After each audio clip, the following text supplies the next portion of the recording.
Welcome to the second tutorial on For Whom the Bell Tolls.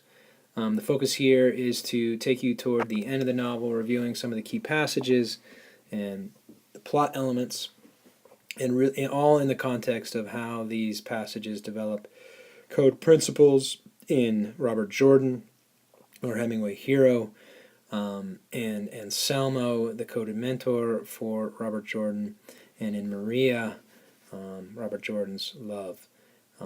And the secondary goal here is for me to explain the one code principle paper, your final paper for the course, in which you will choose one code principle and find representative moments that illustrate that principle in all of the texts we've read. So let's get started. Let's have a look. I like this image of Hemingway at war in the Spanish Civil War. He actually fought along with the Republican cause, and then he gained a lot of information and obviously moments that found expression in For Whom the Bell Tolls. He was a war correspondent, wasn't supposed to be fighting, but clearly we see him here using a gun and fighting for a cause he deeply believed in, a very democratic, liberal, civil libertarian cause, and certainly a proxy war for World War II. And Hemingway made many comments throughout the novel that if we win this war, if we're able to hold this back, we will be able to hold off a future war. And obviously he was unable to do so, but in classic Hemingway style, although the end result of the Spanish Civil War was the victory for the fascists, the nationalists, and the dictatorship of Franco until 1976, nonetheless, he captures the nobility and the codedness of the Republican soldiers and the Republican guerrilla fighters, and Robert Jordan, our American hero, fighting along their side. So I'd like to begin with, and again, we've had many code principles here throughout For Whom the Bell Tolls, but valuing solidarity, with a comment from Robert Jordan about the sentries at the bridge, and then a comment from Anselmo about the need to cleanse oneself after killing at the war. So here he is watching the sentries of the bridge he has to blow. I've watched them all day long, and they are the same men that we are. I believe that I could walk up to the mill and knock on the door, and I would be welcome, except that they have orders to challenge all travelers and ask to see their papers. It is only orders that come between us. Those men are not fascists. I call them so, but they are not. They are poor men as we are. They should never be fighting against us, and do not like to think of the killing. So I think it's an important passage here that he finds a solidarity even with the sentries who are guarding the bridge, who are ordered to kill them. He finds a solidarity in being human, in being forced to do something that is unnatural, and you could argue unhuman, that is the killing. They are poor as us, they are passionate as us, and he does not like to think of the killing. I think it's a key passage to follow up with what Anselmo says about the need for cleansing. He says, I hope I am not for the killing, Anselmo was thinking. So here's the omniscient narrator going into the thoughts of Anselmo. I think that after the war there will have to be some great penance done for the killing if we no longer have religion after the war. Interesting line there.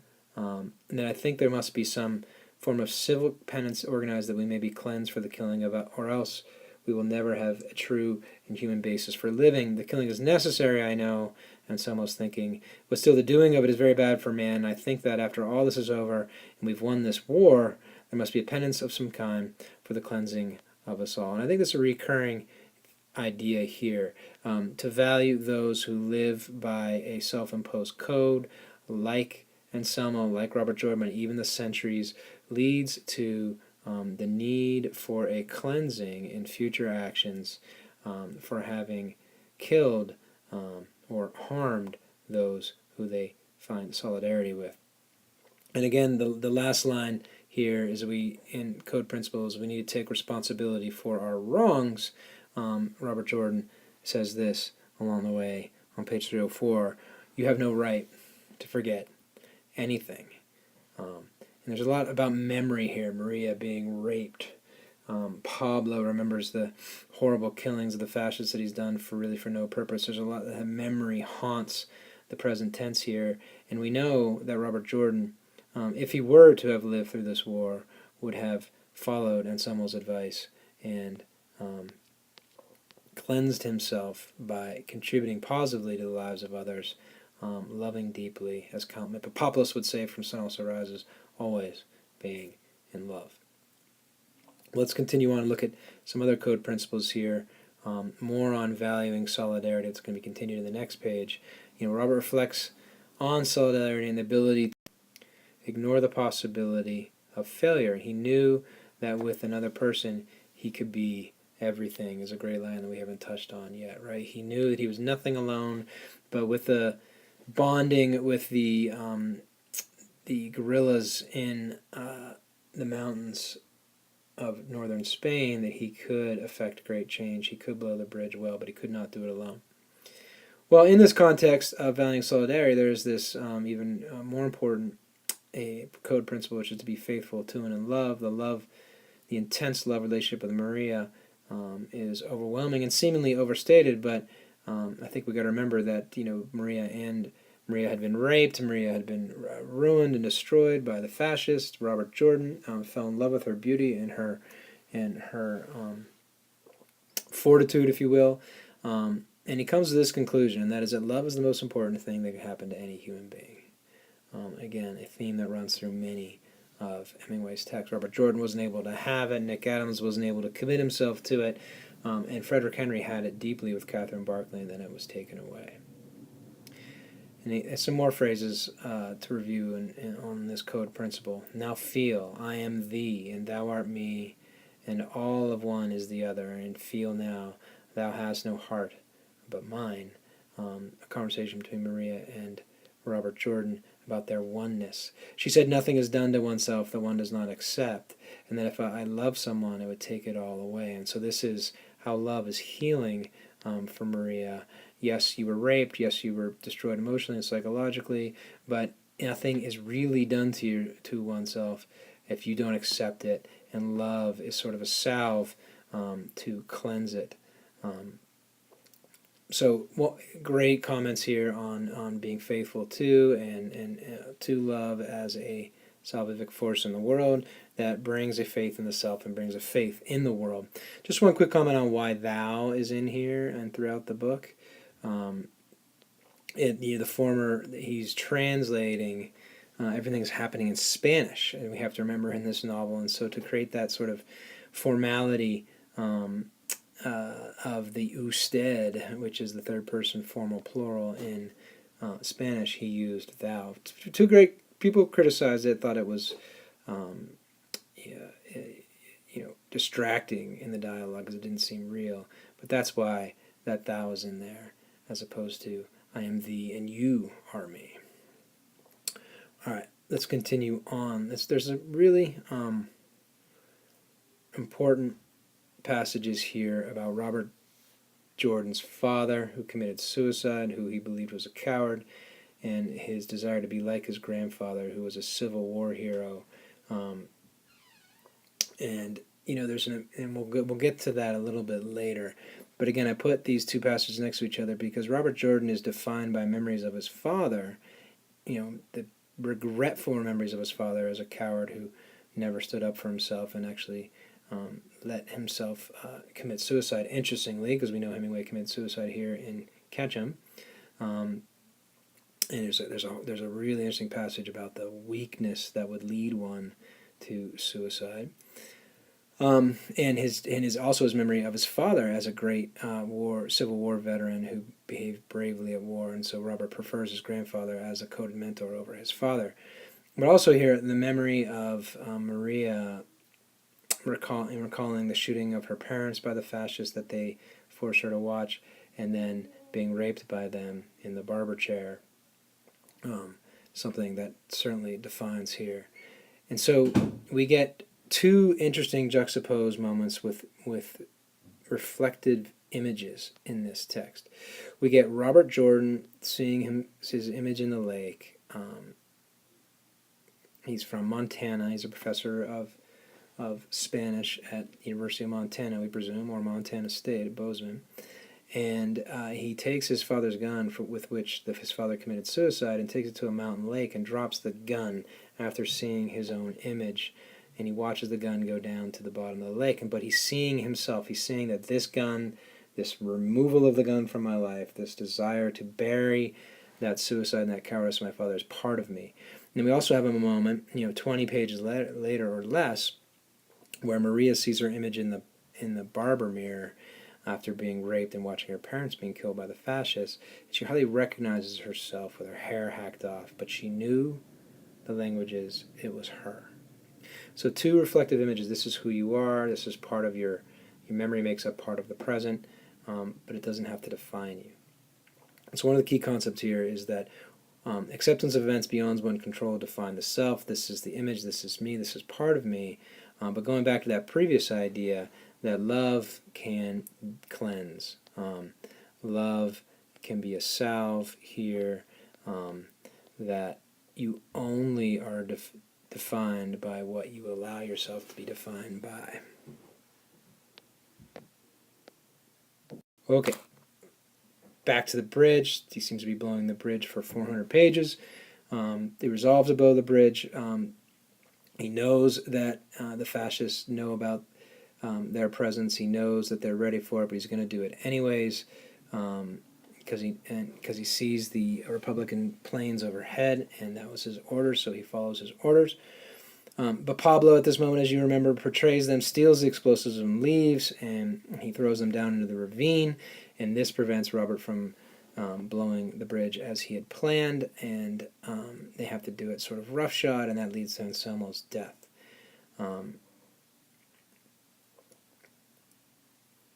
And after the escape, Robert starts thinking about how much he's learned, about his heritage to give others, and the imminence of death, and the hyper-focus on what one knows about life, and recalls that passage from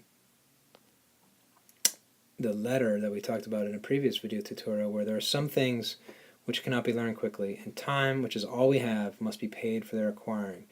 They're the very simplest things, and because it takes a man's life to know them, the little new that each man gets from life is very costly, and the only heritage he has to leave.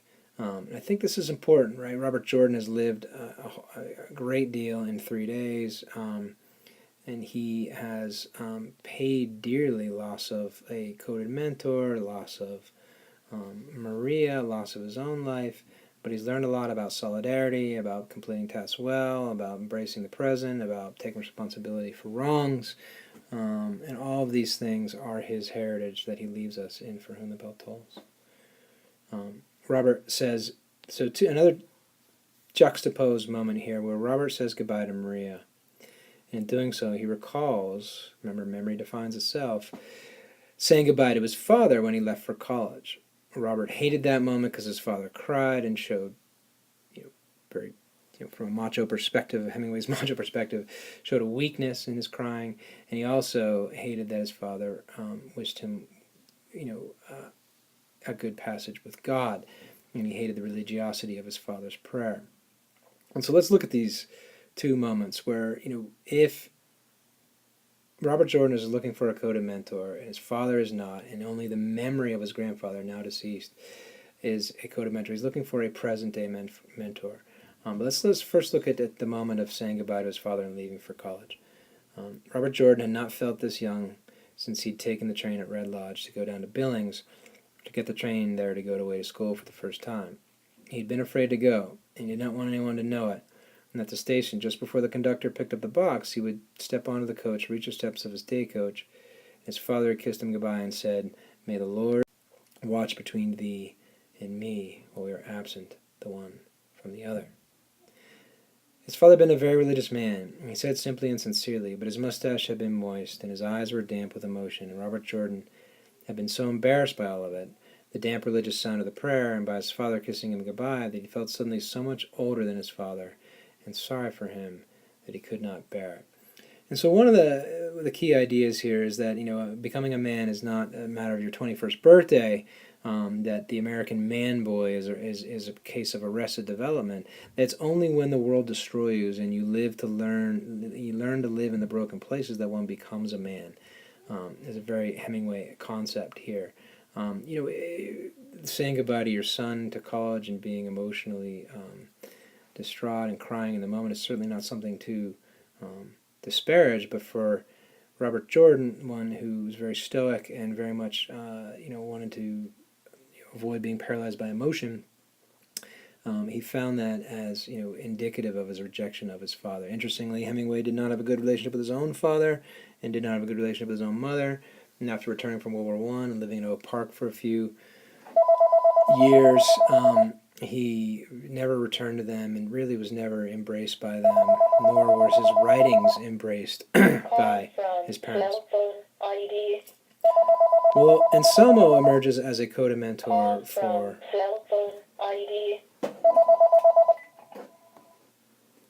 Robert Jordan, finds Anselmo to be a coda mentor, and here's a moment where they're about to go and blow up the bridge, and this conversation exhibits how coded Anselmo is.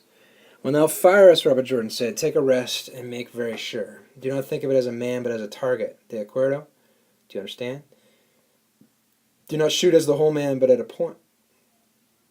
Shoot for the exact center of the belly if he faces thee, at the middle of the back if he's looking away. Listen, old one. When I fire, if the man is sitting down, he will stand up before he runs or crouches. Shoot then. If he's still sitting down, do not wait, but make sure. Get to within 50 yards. Thou art a hunter, thou hast no problem. I will do as thou orderest," Anselmo said. So he had to give, it sounds like a very patronizing order here, but Robert Jordan knew he had to give the order to Anselmo so Anselmo could do it without guilt. "Yes, I order it thus," Robert Jordan said. "I'm glad I remembered to make it an order," he thought. "That helps him out. That takes some of the curse off. I hope it does anyway, some of it. I'd forgotten about what he told me the first day about the killing. It is thus I have ordered," he said. "Now go." He remembered his father in the railway station and the wetness of the farewell, and did not say salute, nor goodbye, nor good luck, nor anything like that. So here is, after that long recollection of saying goodbye to his father, here he's saying goodbye to his coda mentor, but there's no wetness, there's no crying, there's no prayer, there's no false abstraction, there's just an order and a commitment to a process to complete tasks well. "Hast thou wiped the oil from the bore of their gun, old one?" he whispered, "so it will not throw wild?" Whoops. "Aye. In the cave, Anselmo, so I clean them all with my pull-through. Then until soon." And so here we have the classic Hemingway coded hero. Yes, I've completed tasks well. Yes, I've embraced the present. Yes, I'm ready and committed to the cause with full conviction, regardless of the futility of the outcome. So right at this moment, we haven't had a lot about valuing nature in this book, but there is a sense of nature's therapeutic processes here. Right before he is to go below the bridge, he feels the calm of the dawn within him. Nature moves with a slowness of assured purpose. He loved this hour of the day, Hemingway writes, always, and now he watched it, feeling it gray within him. That's an important phrase, right? So unlike the Romantics, where you would say, the spirit of the universe that rolls through the oceans and the hills and the mountains and the skies will now roll through me, the modern version of that would be, I feel the calm and the gray of the morning within him, as though he were part of the slow lightning that comes before the rising of the sun, when solid things darken and space lightens and the lights that have shone in the night glow yellow and then fade as the day comes. So here's the calm of nature, here's the assured purpose of nature, the slow processes by which the day comes in, without thought, without anxiety, without regret. Nature as cyclical, nature as doggedly, obstinately going toward a goal, a purpose. And he finds, I think, some mentorship in nature, some value in committing yourself to a cause without regret. So completing tasks well, we're getting toward the end here. He says to himself, no, you must not, or thinks to himself, no, you must not expect victory here, not for several years maybe. This is just a holding attack. You must not get illusions about it now. Suppose we got a breakthrough today. This is our first big attack. Keep your sense of proportion. But what if we should have it? Don't get excited, he told himself. Remember what went on up the road, and that is he's referring to Sordo and being massacred and being beheaded by Lieutenant Berendo, who will he meet at the end. You've done what you could about that. We should have portable shortwave sets, though. We will in time, but we haven't. You only got what you have. You just watch now and do what you should. And so here is the commitment to the present, not longing for more, not pitying what we don't have, but embracing the present and not thinking about the fruits of victory here. But in this moment, Pablo betrays them and takes explosive that leads to the death of Anselmo, and I think there's an important conversation here between Robert Jordan and Pilar about Pablo's betrayal. Pilar had warned Robert Jordan all along that Pablo was going to betray, and then he does. And so here they are arguing. Why don't you go up with the horses, Robert Jordan said. I can cover here better than thee.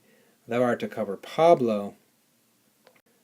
To hell with Pablo, Robert Jordan. Let him cover himself with mierda, which is shit.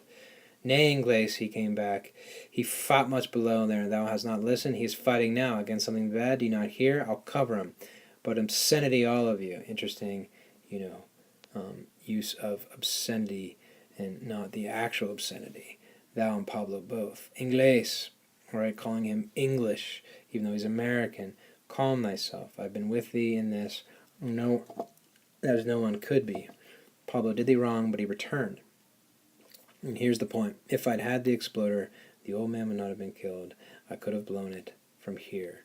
So, because Pablo betrayed them and threw the explosives down into the ravine, including the tripping device of the exploder, Anselmo and Robert Jordan had to get close to the bridge, closer than they would have been in the blowing of the bridge, the shrapnel that went into, or the pieces of the bridge that went into Anselmo killed him.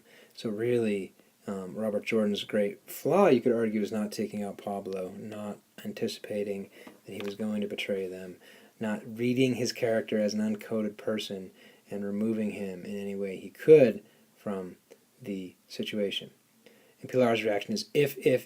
The anger and emptiness and the hate that had come with the letdown after the bridge, when he looked up from the bridge where he'd lain and crouching and seen Anselmo dead, were all still through him. In him, too, was despair from the sorrow that soldiers turn to hatred in order that they may continue to be soldiers. Now it was over, and he was lonely, detached, and unrelated, and he hated everyone he saw. This is the sorrow, the anger, the frustration, the loneliness, the sadness from losing his coded mentor. And because, you could argue, Robert Jordan did not, what he needs to do is take responsibilities for his wrongs here. He didn't take Pablo out, he didn't read Pablo well, and that has led to the death of the man he admired most, much more than he admired his father. If there had been no snow, Pilar said, and then suddenly, not suddenly as a physical release could have been, if the woman could have put her arm around him and say, but slowly and from his head he began to accept it and let the hate go out. Sure, the snow.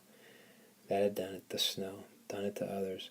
Once you saw it again, as it was to others, once you got rid of your own self, the always ridding of the self that you had to do in war, where there could be no self, where your self is only to be lost. So interesting lines here about you can't wallow in sadness and depression and dejection because that will lead to your imminent demise. You need to get rid of that part of yourself in order to act, right, in order to complete tasks well. There is a ridding of the societal self. There is a ridding or eliminating of parts of the self that define you in other aspects of life outside of war. Let's continue moving toward coming soon. Pablo not only betrays the cause by stealing the explosives and forcing the blowing of the bridge and the killing of Anselmo, but he betrays his own followers and shoots them and takes their horses. And Robert jumps on one of the horses, and as he goes, the horse falls and he breaks his leg. And in one of the most important moments in the book, Maria asks him, "What hast thou?" And there again, there is that Spanish, what hast thou? Que tienes usted, right? But it can be read on two ways. On the most literal level, what do you have, Robert? Do you have a broken leg? Do you have an internal injury? Do you have a head injury? What is it? What do you have? But also, it can be read on a secondary level. What are you made of? What do you have now that you've seen the betrayal of Pablo, you've seen the killing of your coded hero, now that you're injured, what are you made of? What have you now? In other words, are you intact with your original coded self or just possessed of this self? Which is one of the great questions you need to answer at the end of this book. Well, let's look at the passages and try to answer it. He swung his wrist once around the wire and yelled to Anselmo, "Blower!" After the steel stopped falling, he was still alive. Robert Jordan's right leg. He felt his two hands of his thigh bone where the left leg lay flat against the ground, and his hand both felt the sharp bone and where it pressed against the skin. So that's the recognition of his broken leg. Then Primitivo and Augustine had him under the armpits and were dragging him up this last slope, and the new joint in his leg let it swing any way the ground swung. At once a shell whisked close over them, and they dropped him and fell flat, but the dirt scattered over them, and the metal sung off, and they picked him up again, and they had him up in the shelter in the long draw in the timber where the horses were, and Maria, Pilar, and Pablo were standing over him. Maria was kneeling. Robert, what hast thou? Again. I think you better get down now, he thought. You better get fixed around some way where you will be useful instead of leaning against this tree like a stump. You've had much luck. There are many worse things than this. Everyone has had to do this one day or another. You're not afraid of it. Once you know, you have to do it. Are you? No, he said, truly. It was lucky the nerve was crushed, the nerve in his leg, the broken leg, though. I cannot even feel if there's anything below the break. He touched the lower part of his leg, and it was as though it were not part of his body. And so one of the key elements to answer what hast thou is answered here, I think, by the internal monologue in Robert Jordan. You've had much luck. There are worse things than this. Everyone has had to do this. Everyone has had to respond to adversity. Everyone's had to get strong in the broken places. You're not afraid of it once you know what you have to do, which is, I think he knows what he has to do here, and that is to die. But in dying here on the battlefield, to protect Maria and Pilar and the others and allow them to gain some ground on the oncoming fascists. So he's going to have to fight to the end, even to the last moments of his life. Let's keep going. He looked down the hill slope again, and he thought, I hate to leave it is all. I hate to leave it very much, and I hope I've done some good in this life. I've tried to do what a talent I have, and what I had. Have, you mean? All right, have. I fought for what I believe in a year now. If we win here, we will win everywhere. That's an interesting line, right? If we win here, we will prevent World War II. Clearly didn't happen. The world's a fine place and worth fighting for, and I hate very much to leave it. And you've had a lot of luck, he told himself, to have had such a good life. You've had just as good a life as your grandfathers, though not as long. So here are the mentors here, the grandfather, Anselmo, Pilar. You've had as good a life as anyone because of these last days. You don't want to complain when you've been so lucky. I wish there was some way to pass on what I've learned, though. Christ, I was learning fast there at the end. So there's that desire for passing on what he's learned about life, leaving a heritage, and I think Hemingway did so in this novel. But also talking about being lucky, being here he is with a broken leg and about to die with the fascists coming down on him, and he's claiming that he's lucky because he's lived so intensely and been so strongly a part of a cause he believed in, surrounded by such coded people. I wish they would come now, he said. I wish they would come right now because the leg is starting to hurt now, must be swelling. We were going awfully good when that thing hit us, he thought, but it was only luck. It didn't come while I was under the bridge. When a thing is wrong, something's bound to happen. You were bitched when they gave Goltz those orders. That was what you knew, and it was probably what Pilar felt. But later on, we will have these things much better organized. We ought to have portable short transmitters. Yes, there's a lot of things we ought to have. I ought to carry a spare leg, too. In his last moments, all right, he said. And he lay very quietly and tried to hold on to himself, that he felt slipping away from himself, as you feel snow starting to slip sometimes on a mountain slope. And he said, now quietly, then let me last until they come. So here's this idea of holding on to yourself that we got. There's that letting go of the societal self that is dominated by emotions at war. But here is the holding on to his coded self until his last moments. He doesn't want to literally die before he's able to hold off the fascists. He wants to die being coded and resisting and fighting for the cause he believes in. Robert Jordan's luck held very good because he saw just then the cavalry ride out of the timber and across the road. They recognized him, of course. He and his rider had been missing since the early morning of the day before. Robert Jordan saw them there on the slope, close to him now, and below he saw the road and the bridge and the long lines of vehicles below it.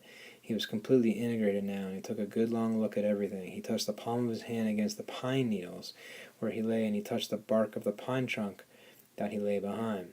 Then he rested easily as he could with his two elbows in the pine needles and the muzzle of the machine gun resting against the trunk of the pine tree. Lieutenant Berendo, this is the one who beheaded and massacred Sordo's army. This is the fascist. Watching the trail, came riding up, his thin face serious and grave. His submachine gun lay across his sandal in the crook of his left arm. Robert Jordan laying behind the tree, holding on to himself very carefully and delicately to keep his hands steady. So again, there he is, Robert Jordan, like he was in the beginning and all, pressed against the pine needles, holding on to himself, his coded self. He was waiting until the officer reached the sunlit place where the first trees of the pine forest joined the green slope of the meadow. He could feel his heart beating against the pine needle floor of the forest. And we never get the action of killing Lieutenant Berendo. We never know if he does kill Lieutenant Berendo or Lieutenant Berendo gets Robert Jordan forced. It doesn't matter. I presume that he does kill Lieutenant Berendo. There's a certain poetic justice in that. But regardless, we know that he's held on to himself, that he is held on to completing tasks well, embracing the present, valuing solidarity, being faithful to and in love, all of the things that are self-imposed upon his individual life that allow him to have order in the chaos of the Spanish Civil War and maintain a dignity in the self. So it ends in this great coded moment, one of the great moments. So just some final moments here. Holding on to himself. One thing done well can make all the difference, and he's doing that at the end. And to anticipate the online discussion, you got to remember the opening lines of the novel. He lay flat on the brown pine needle floor of the forest, his chin on his folded arms, and high overhead the wind blew in the tops of the pine trees, and the mountainside sloped gently away. And he sees the old road winding through the pass, and there was a stream, and the water of the dam white in the summer sunlight. These are the opening lines of the novel, and the great question is, how has Robert Jordan evolved into a coded individual between the first moment lying on the pine needle forest floor and his last moment lying on the pine needle forest floor? And you need to reference being faithful to and in love, valuing solidarity, embracing the present, completing tasks well. All of those things are there, and should create an interesting online discussion. Okay, now on to so this is your final paper in the course. It's a definition paper. You have to choose one of the 10 coded principles, and you have to develop at least one passage from each text that we've read. It should be 4 actually, because I left off Old Man in the Sea, but you should read that. The Hemingway text, In Our Time, Sun Also Rises, Farewell to Arms, For Whom the Bell Tolls. So let's say you choose self-assessing. You've got to look at that as valuing your view of yourself as opposed to the critics of you or those who praise you. And you have to choose one character. How does Nick Adams do that in Our Time? How does